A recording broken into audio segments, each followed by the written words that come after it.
الرجيم بسم الله الرحمن الرحيم فكلوا مما رزقكم الله حلالا طيبا واشكروا نعمة الله إن كنتم إياه تعبدون إنما حرم عليكم الميتة والدم ولحم الخنزير وما أهل لغير الله به فمن اضطر غير باغ ولا عاد فإن الله غفور رحيم ولا تقولوا لما تصف ألسنتكم الكذب هذا حلال وهذا حرام لتفتروا على الله الكذب إن الذين يفترون على الله الكذب لا يفلحون متاع قلیل ولہم عذاب علیم صدق اللہ مولانا العظیم الصلاة والسلام علیک یا سیدی یا رسول اللہ وعلی آلک اصحابک یا سیدی یا حبیب اللہ الصلاة والسلام علیک یا سیدی یا رسول اللہ وعلى آلك أصحابك يا سيدي يا حبيب الله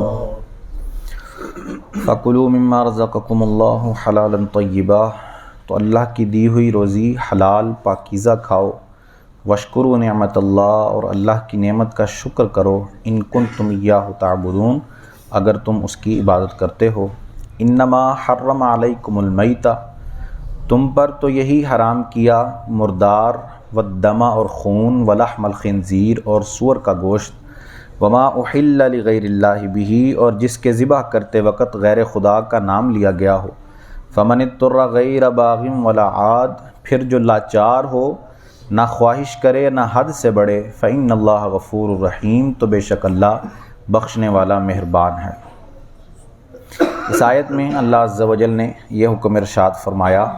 کہ تمہارے لیے اللہ نے صرف یہ چیزیں حرام کی ہیں جو اس آیت کے اندر بیان کر دی، کیونکہ مشرکین مکہ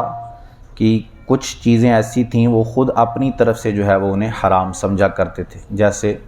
کوئی اونٹنی جو 5 دفعہ حاملہ ہو جاتی، 5 دفعہ بچہ جن دیتی، تو اس سے نفع اٹھانا اب وہ اپنے لیے حرام سمجھتے تھے، اسے سائبہ کہا جاتا تھا اور کہتے تھے کہ یہ اب ہمارے بتوں کے لیے وقف ہے، اب ہم اس سے کوئی نفع نہیں اٹھائیں گے، نہ اس کا دودھ حاصل کریں گے، نہ ہی جو ہے وہ اسے ذبح کر کے اس کا گوشت کھایا جائے گا، اور نہ ہی اور کسی طریقے سے اس کا نفع حاصل کیا جائے گا۔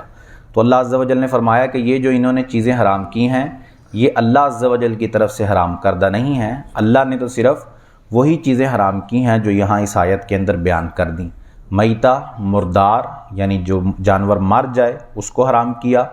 والدم اور خون، ولحم الخنزیر اور سور کا گوشت حرام کیا، وما احل لغیر اللہ بہ اور جسے ذبح کرتے ہوئے غیر خدا یعنی اللہ کے علاوہ کسی اور کو پکارا جائے ذبح کرتے وقت، جو تکبیر ہم پڑھتے ہیں اس کی اصل بھی سمجھیں یہی آیت ہے کہ تکبیر کہنے سے مراد یہ ہے کہ جانور کو ذبح کرتے وقت اللہ کا نام لینا ضروری ہے۔ ذبح کرتے وقت اگر غیر اللہ کا نام لیا گیا، اللہ کے علاوہ کسی اور کا نام پکارا گیا، تو وہ جانور اگرچہ حلال بھی ہو وہ اب حرام ہو چکا، اب وہ بندے کے لیے کھانا جائز نہیں ہے، کیونکہ اسی آیت سے ثابت ہے کہ اللہ نے فرمایا ہم نے تمہارے لیے حرام کر دیے وہ جانور کہ جنہیں ذبح کرتے وقت اللہ کے علاوہ کسی دوسرے کو پکارا جائے۔ تو اللہ نے فرمایا ہم نے یہ چیزیں حرام کی ہیں، اس کے علاوہ جو مشرکین کہتے ہیں کہ اللہ عز و جل نے وہ چیزیں حرام کر دی ہیں، تو اس کا جو ہے وہ اللہ کے حکم کے ساتھ کوئی تعلق نہیں ہے۔ پھر اللہ عز و جل نے اسی آیت میں فرمایا کہ یہ چیزیں ہم نے حرام کر دی ہیں تمہارے لیے، لیکن اگر کوئی مجبور ہو جائے یعنی اس کے پاس اب کھانے کو کوئی چیز نہیں ہے، وہ صرف اپنی جان بچانے کے لیے، صرف اپنے آپ کو زندہ رکھنے کے لیے خواہش سے یا جو ہے وہ خواہش سے بڑھ کر نہیں کھاتا، صرف اپنی جان بچانے کے لیے اگر کھاتا ہے تو وہ اس کے لیے ان حرام چیزوں سے بھی جو ہے وہ کھانا حلال ہو جائے گا، چاہے اس کو مردار مل جائے کھانے کو، چاہے سور کا گوشت مل جائے یا اس کے علاوہ اور کسی جانور کا گوشت مل جائے، اگر وہ صرف اپنی جان بچانے کے لیے کھاتا ہے تو وہ جو ہے اس کے لیے حلال ہے۔ کہ یہ اسلام کی خوبصورتی ہے کہ اللہ نے حرام کی چیزیں لیکن وسعت بھی باقی رکھی، تنگ نہیں کیا اس چیز کو، فرمایا کہ اگر جان پر بن پڑے، اگر جو ہے وہ جان کی بات آ جائے تو صرف اپنی جان بچانے کے لیے اس مردار کو کھانا بھی تمہارے لیے حلال ہو جائے گا اور حرام کردہ چیزوں کو بھی تمہارے لیے کھانا حلال ہو جائے گا۔ وَلَا تَقُولُوا لِمَا تَصِفُ أَلْسِنَتُكُمُ الْكَذِبَ، اور نہ کہو وہ بات جو تمہاری زبانیں جھوٹ بیان کرتی ہیں، ہذا حلال وہذا حرام، کہ یہ حلال ہے اور یہ حرام ہے، لِتَفْتَرُوا عَلَى اللَّهِ الْكَذِبَ، کہ اللہ پر جھوٹ باندھو، ان الذین یفترون علی اللہ الکذب لا یفلحون، بے شک جو اللہ پر جھوٹ باندھتے ہیں وہ کبھی فلاح نہ پائیں گے، متاع قلیل، یہ تھوڑا برتنا ہے، ولہم عذاب علیم، اور ان کے لیے دردناک عذاب ہے۔ یعنی اسی کے رد میں کہ جب کافر اپنی طرف سے چیزیں حرام کر لیتے تھے تو اللہ نے انہیں منع فرمایا کہ اپنی طرف سے چیزیں نہ حرام کرو نہ حلال کرو، یہ کسی چیز کے بارے میں نہ کہو خود سے کہ یہ حرام کر دی گئی ہے یا یہ حلال کر دی گئی ہے۔ حرام یا حلال کرنے کی جو طاقت ہے یا حرام اور حلال کرنے کا جو اختیار ہے وہ شرع کے پاس ہے، اللہ کے پاس ہے، اور اللہ عز و جل اپنے نبی صلی اللہ علیہ وسلم کو وہ اختیار عطا فرماتا ہے۔ کسی دوسرے کے پاس کوئی اختیار نہیں کہ وہ کسی چیز کو اپنی طرف سے حرام کر دے جب تک شریعت نے اسے حرام نہ کیا ہو۔ اس آیت سے ان لوگوں کو جو ہے وہ عبرت پکڑنی چاہیے، ایک تو ان لوگوں کو کہ جو بلا جواز بغیر کسی شرعی دلیل کے حلال چیزوں کو حرام کہہ دیتے ہیں، جیسے بہت ساری چیزوں کو لوگ جو ہے وہ حرام کہہ دیتے ہیں حالانکہ اس پر کوئی شرعی دلیل موجود نہیں ہے۔ میں کئی دفعہ یہ قاعدہ جو ہے وہ درس کے اندر بیان کر چکا ہوں کہ شریعت کے اندر، شرع کے اندر حلال ہونا یہ اصل ہے، حرام ہونے کے لیے دلیل چاہیے ہوتی ہے، حلال ہونے کے لیے دلیل نہیں چاہیے ہوتی۔ حلال ہونے کے لیے صرف یہی دلیل کافی ہے کہ شریعت نے اسے حرام نہیں کیا، بس یہی کافی ہے کہ شریعت کی طرف سے اس کی حرمت کا حکم نہیں آیا۔ جس چیز کی حرمت کا حکم شریعت کی طرف سے آیا وہ حرام ہو گئی، اور جس کی حرمت کا حکم نہیں آیا شریعت کی طرف سے، کسی دوسرے میں طاقت یا جرت نہیں ہے کہ وہ اس کو حرام کر دے، لیکن لوگ جو ہے وہ آج اس کو کر دیتے ہیں حرام۔ اچھا، اس میں ان لوگوں کو بھی جو ہے وہ عبرت حاصل کرنی چاہیے جو بغیر علم کے مسئلہ بیان کرتے ہیں، کیونکہ اللہ نے اس آیت کے آخر میں فرمایا کہ یہ جو اپنی طرف سے چیزیں حلال و حرام کرتے پھرتے ہیں یہ اللہ پر جھوٹ باندھتے ہیں، اور جو اللہ پر جھوٹ باندھے وہ کبھی ہدایت نہیں حاصل کر سکتا، فلاح نہیں پا سکتا۔ تو اگر کوئی شخص مسئلہ بیان کر رہا ہے تو گویا وہ اللہ کی طرف اس بات کو منسوب کر رہا ہے، کیونکہ شریعت اللہ عز و جل کی طرف سے نازل کردہ ہے اور اس کے حبیب کو عطا کردہ شریعت ہے۔ اب کوئی شخص اگر بغیر علم کے اپنی طرف سے کوئی بات بیان کرے اور اسے منسوب اللہ کی طرف کر دے یا اس کے نبی کی طرف کر دے تو یہ یقیناً اللہ اور اس کے رسول پر جھوٹ باندھنا ہے۔ اللہ پر جھوٹ باندھنے کی کیا سزا ہے وہ یہاں اس آیت کے اندر بیان ہو گئی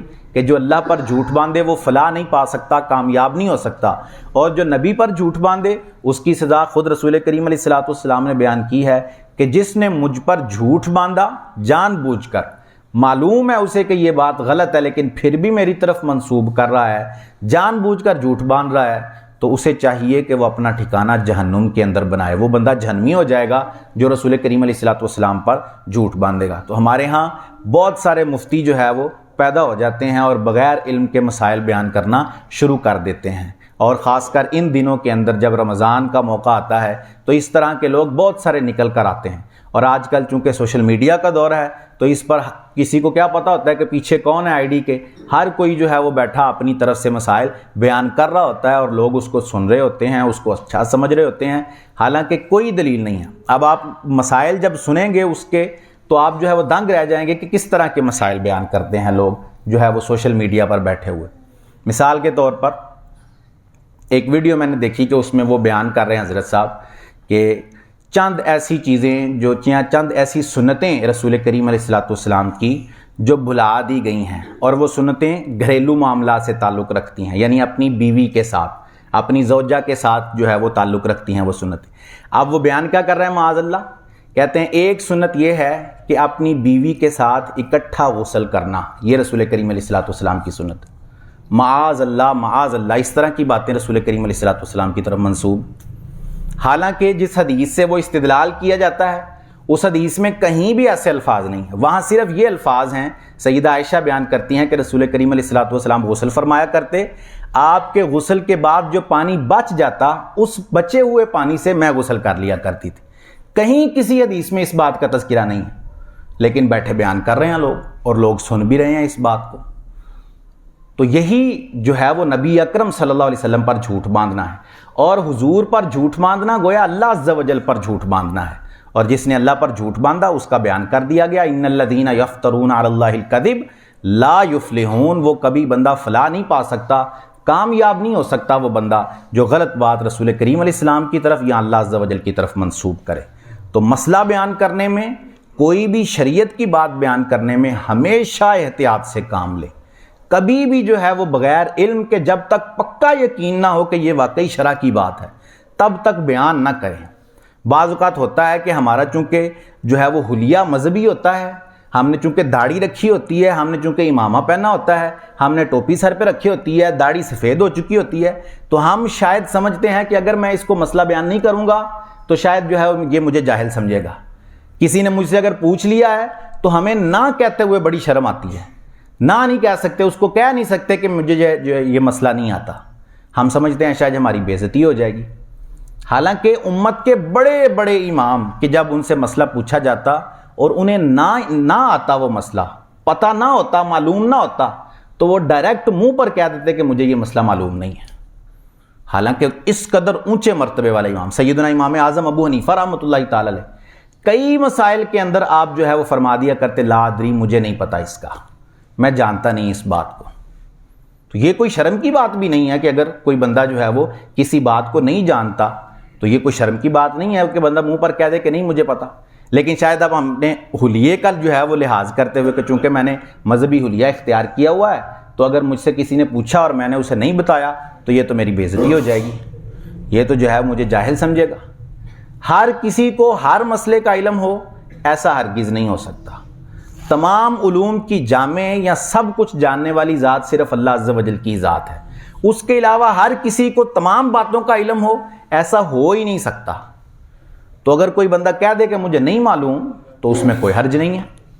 تو اس لیے شرع کا مسئلہ بیان کرنے میں ہمیشہ احتیاط کریں کہ اس راہ کے اندر اگر کہیں ادھر ادھر پاؤں گیا اور جھوٹ منسوب ہو گیا رسول کریم علیہ السلام کی ذات پر یا اللہ عز و جل کی طرف، تو اس کا انجام بڑا سخت ہو جائے گا جو اللہ عز و جل نے یہاں اس آیت کے اندر بیان فرما دیا۔ اللہ عز و جل سے دعا ہے کہ ہم عمل کی توفیق عطا فرمائے، آمین بجاہ خاتم النبیین صلی اللہ علیہ وسلم۔